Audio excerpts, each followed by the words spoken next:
ఆంధ్రప్రదేశ్లో సంచలనం సృష్టించినటువంటి మద్యం కుంభకోణం అసలు కుంభకోణమే కాదా? దాంట్లో అవినీతి జరగలేదా? అసలు మద్యం కుంభకోణంలో ఆధారాలు లేవా? ఆధారాలు లేకుండానే ఇప్పుడు కూటమి ప్రభుత్వం వైకాపా నాయకుల్ని అరెస్ట్ చేస్తోందా అంటే అవుననే సమాధానం ఇస్తున్నారు వైఎస్ఆర్ కాంగ్రెస్ పార్టీ నేతలు, వైఎస్ఆర్ కాంగ్రెస్ పార్టీ అధినేత జగన్మోహన్ రెడ్డి గారు. ఈ నేపథ్యంలోనే అసలు మద్యం కుంభకోణానికి సంబంధించినటువంటి దాంట్లో ఆధారాలు ఉన్నాయా లేవా, ఆధారాలు లేకుండా నిజంగా ఇప్పుడు ఆంధ్రప్రదేశ్ ప్రభుత్వం వైకాపా నాయకుల్ని, దాంతో ప్రమేయం ఉన్నటువంటి వారిని అరెస్ట్ చేస్తుందా అనేది మనం పూర్తి స్థాయిలో విశ్లేషణ చేసుకుందాం. ప్రస్తుతం మనతో పాటు ఉన్నారు ప్రముఖ రాజకీయ విశ్లేషకులు, ప్రముఖ సీనియర్ జర్నలిస్ట్ డివిఎస్ గారు. వారితో మాట్లాడదాం. సార్ నమస్తే. సార్ నమస్తే.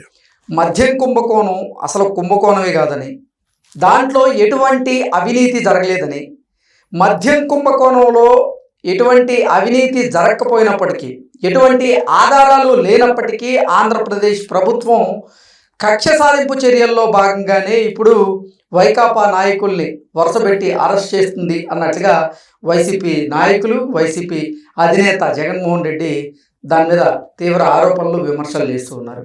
ఏంటి అసలు మద్యం కుంభకోణం నిజంగా అసలు కుంభకోణమే కాదా? దాంట్లో అవినీతి జరగలేదా? కక్ష సాధింపు చర్యల్లో భాగంగానే వైకాపా నాయకుల్ని ఆంధ్రప్రదేశ్ ప్రభుత్వం అరెస్ట్ చేస్తుందా అంటే ఏం చెప్తారు? జగన్మోహన్ రెడ్డే కాదా? ఆయన అసలు ముఖ్యమంత్రిగా పనిచేయలేదా? వైఎస్ఆర్ కాంగ్రెస్ పార్టీ అసలు రాజకీయ పార్టీయే కాదా? అంటే ఏ ఆధారాలు లేకుండా అరెస్టులు చేస్తున్నారు. ఇప్పుడు ఆధారాలు లేకుండా అరెస్టులు ఎలా చేశారు? ఇప్పటికి 12 మందినో ఏం అరెస్ట్ చేశారు. ఇప్పుడు నిన్న ఆయన 12వ వాడు ఎవరు? మిథున్ రెడ్డి. ఇప్పుడు మిథున్ రెడ్డి మరి మే 21, 2023 వన్ వెస్ట్ బిల్డింగ్ హైదరాబాద్లో ఎవరిని కలిశాడు? బూనేటి చాణక్య, కేసిరెడ్డి రాజు కలిశాడా లేదా? బూనేటి చాణక్యకి లోక్సభ సభ్యుడికి ఏంటి సంబంధం? ఐటీ అడ్వైజర్ ఏమవుతున్నాం, ఎక్సైజ్ అడ్వైజర్ అయిపోయాడు. ఎవరు? కేసిరెడ్డి రాజుకిను మరి లోక్సభ పక్ష నాయకుడు ఆయన ఎవరు? మిథున్ రెడ్డికి ఏంటి సంబంధం? లేకపోతే 10 జూన్ 2023 ప్రణయ్ ప్రకాష్ని మరి తాడేపల్లి డెన్లో మిథున్ రెడ్డి కలిశాడా లేదా? ప్రణయ్ ప్రకాష్ ఎవరు? అతనికి మిథున్ రెడ్డికి ఏంటి సంబంధం?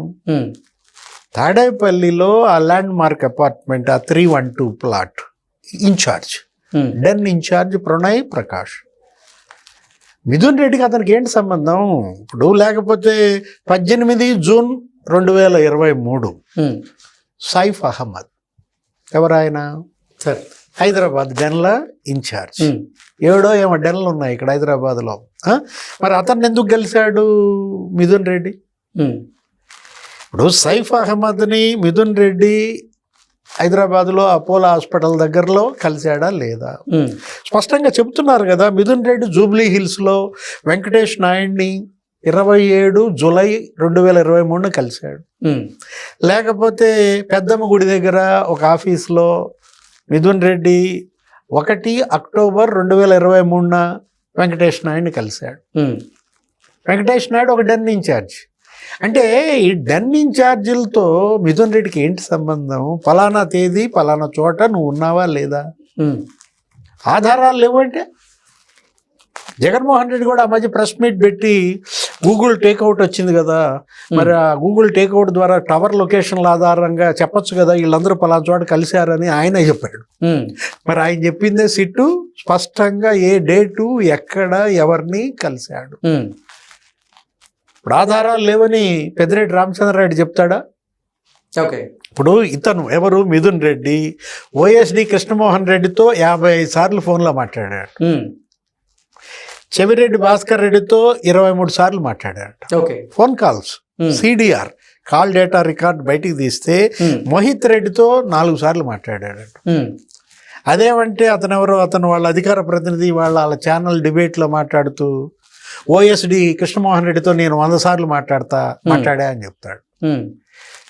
సరే, సీఎంఓ ఆఫీస్లో ఓఎస్డి మీరు మాట్లాడారు, లేకపోతే మీ నాయకుడు చెవిరెడ్డి భాస్కర్ రెడ్డి, మోహిత్ రెడ్డి మీ పార్టీ వాళ్ళు మాట్లాడుకున్నారు. రజిత్ భార్గవ్తో మిథున్ రెడ్డికి ఏం సంబంధం?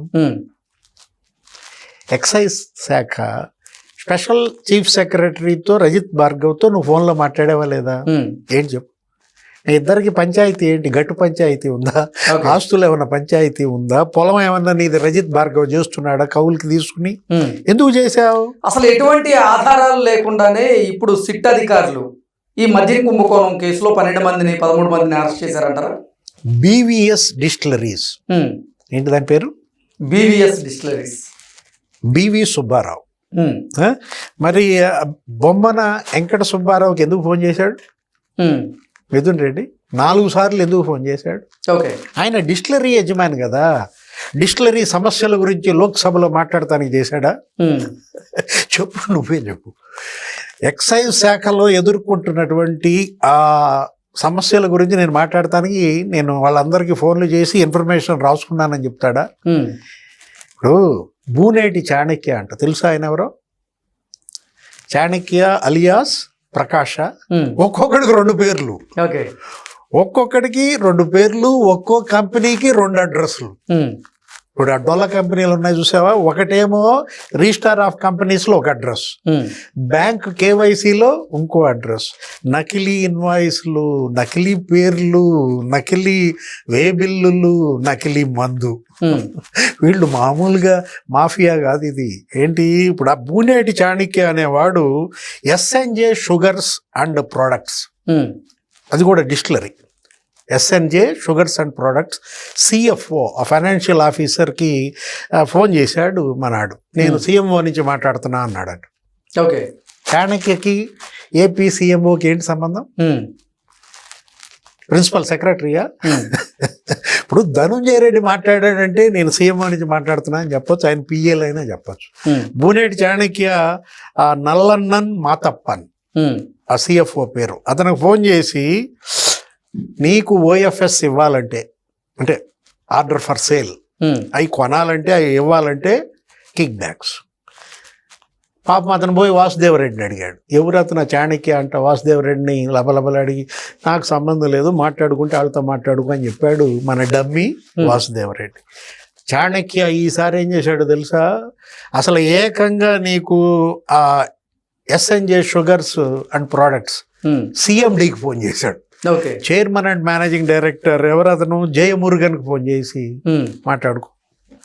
వచ్చి మాట్లాడుకో అన్నాడు. అరే రే, ఇప్పుడు వీళ్ళందరికీ బయటకు వచ్చాయి, వాట్సాప్ మెసేజ్లు బయటకు వచ్చాయి, కాల్ డేటా రికార్డు బయటకు వచ్చింది, వీళ్ళు పంపిన మెసేజ్లు. రాజు అన్న ఫలానా చోటుకు వస్తున్నాడు, అక్కడికి వచ్చి కలవండి, గెస్ట్ హౌస్కి వస్తున్నాడు. డేట్స్ వారీగా కసిరెడ్డి రాజు షెడ్యూల్ రిలీజ్ చేసేవాళ్ళంట. ఇప్పుడు మనం సీఎం షెడ్యూల్ చూస్తుంటాం, నీకు కూడా వస్తుంటుంది. మన జర్నలిస్టులుగా మనకి అక్కడ ఉన్నటువంటి సిపిఆర్ఓ పిఆర్ఓ వాళ్ళు పంపిస్తుంటారు. లేదు, మాజీ ముఖ్యమంత్రి జగన్మోహన్ రెడ్డి షెడ్యూల్ కూడా మనకు వస్తుంది. ఇవాళ ఎలహంకి వెళ్తున్నాడు, రేపొద్దున గన్నవరంలో దిగుతాడు, రోడ్డు మార్గాన తాడేపల్లి వెళ్తాడు, ఇట్లా వస్తాయి కదా. అట్లా కసిరెడ్డి రాజు షెడ్యూల్ విడుదల చేస్తాడు. రోజు ఉదయం 10 గంటలకు ఏ డిస్టిలరీ కంపెనీ ఎక్కడికి రావాలి, ఫలానా చోట. ఉదయం 12 గంటలకు సాయిరెడ్డి అన్న ఇంట్లో మీటింగ్, లేకపోతే 1 గంటకి లంచ్ విత్ బూనేటి చాణక్య. ఈ విధంగా షెడ్యూల్ అనమాట. అంటే అతను ఏంటి, అతను ఒక డిఫాక్టో సీఎం. ఎవరు? కసిరెడ్డి రాజ్, మిథున్ రెడ్డి. అసలు ఏ విధంగా వీళ్ళు కక్ష సాధింపు అన్నావు నువ్వు ఇందాక ఇంకో మాట. ఎవరి మీద కక్ష? ఎందుకు కక్ష?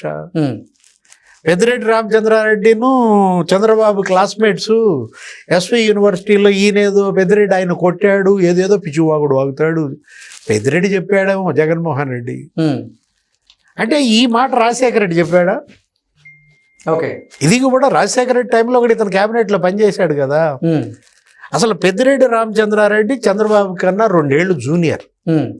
ఎస్వి యూనివర్సిటీలో పెద్దిరెడ్డి క్లాస్మేట్ సుబ్రహ్మణ్యం నాయుడు అని పుదుచ్చేరి సెంట్రల్ యూనివర్సిటీ మాజీ డీన్, అతను చెప్పాడు వెంటనే జగన్ ఈ మాట అనగానే ఇప్పుడు ఒక సంవత్సరం క్రితమే ఇప్పుడు ఖండించి ఏమన్నాడంటే పెద్దిరెడ్డి సోషియాలజీ, నేను ఆంథ్రోపాలజీ, ఎలక్షన్లో మా మధ్య పోటీ ఉండేది, మా ఇద్దరి మధ్య, నేను ఆయన కంటెస్ట్ చేశాము, ఆయన ఓడిపోయాడు, నేను గెలిచాను అని సుబ్రహ్మణ్యం నాయుడు ప్రొఫెసర్ అతను చెప్పాడు. మేము ఎస్వి యూనివర్సిటీలో అడుగు పెట్టేటప్పటికి చంద్రబాబు వెళ్ళిపోయాడు. ఏంటి అసలు మాట్లాడేదానికి అర్థం ఉంది? ఇతనేమో జిల్లా స్థాయి, చంద్రబాబు ఏమో మరి జాతీయ స్థాయిలో నాయకుడు. ఏంటి ఆయన మాట్లాడితే అప్పట్లో వాజ్పేయితో కలిసేవాడు, లేకపోతే విపి సింగ్తో కలిసేవాళ్ళు. లేకపోతే మనం చూసాం ఏంటి, తెలుగుదేశం పార్టీకి ఆయన మరి జాతీయ స్థాయిలో అక్కడ రాష్ట్రపతుల ఎంపిక. అబ్దుల్ కలామే చెప్పారు కదా, ఆయన రాసుకున్నాడు కదా పుస్తకంలో, చంద్రబాబు నాకు ఫోన్ చేశాడు, వాజ్పేయి మీతో మాట్లాడాలంటున్నారు అని. అలాంటి చంద్రబాబు జాతీయ స్థాయి నాయకుడైతే ఇతనేమో జిల్లా స్థాయి నాయకుడు. ఎవరు? పెద్దిరెడ్డి. కక్ష కడతాడా? అంటే ఏంటి, ఒక ఫ్రస్ట్రేషన్, ఇరిటేషన్. ఇక మేమెటు అందరం జైలుకి వెళ్ళక తప్పదన్న భయంతో ఈ మాటలు తప్ప ఇందులో కక్ష సాధింపేముంది? ఆధారాలు లేకుండా అరెస్టులు జరుగుతాయా? Okay sir, thank you so much.